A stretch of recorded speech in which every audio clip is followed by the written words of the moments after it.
கொத்தமல்லி சட்னி எப்படி செய்யலாம்னு பார்க்கலாம். கொஞ்சம் கொத்தமல்லி கீரையை எடுத்து பொரித்து நல்லா வாஷ் பண்ணி எடுத்து வச்சுக்கணும்.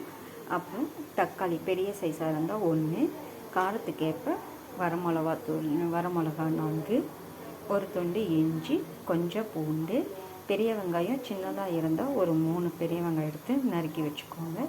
1 கப்பு தேங்காய் திருவனது, கொஞ்சம் சீரகம்.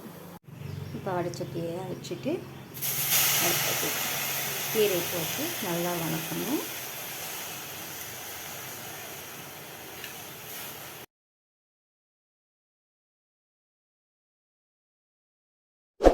கீரையை மிக்ஸி ஜாரில் போட்டுடலாம். அடுத்தது எல்லாத்தையும் நல்லா வணக்கி எடுத்துக்கலாம்.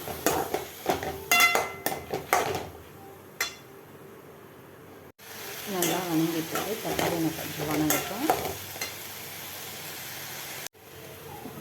இப்போ நல்லா வணங்கிடுச்சு. ஆஃப் பண்ணிவிட்டு மிக்சியில் மாற்றிக்கலாம். வணக்கினதையெல்லாம் மிக்ஸி ஜாரில் மாற்றியாச்சு.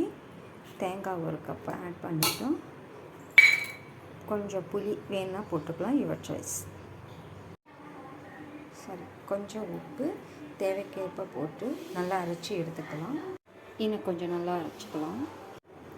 நல்லா அரைச்சிட்டோம். இப்போ ஒரு பாத்திரத்தில் மாற்றிட்டு தாளிச்சிட்டோம். முடிஞ்சது. சட்னியை நல்லா அரைச்சி எடுத்துட்டோம். இப்போ தாளிச்சிடலாம். தாளிக்கிறதுக்கு எண்ணெய், பெருங்காயம், கடுகு, உளுத்தம்பருப்பு, கடலைப்பருப்பு, கருவேப்பிலை. இப்போ அடுப்பில் வச்சுட்டு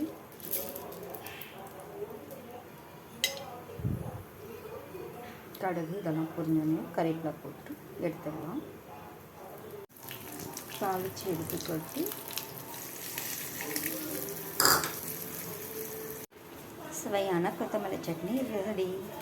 இந்த வீடியோ உங்களுக்கு பிடிச்சிருந்துச்சுன்னா சப்ஸ்கிரைப் பண்ணுங்கள், லைக் பண்ணுங்கள், ஷேர் பண்ணுங்கள். தேங்க்யூ வாட்சிங்.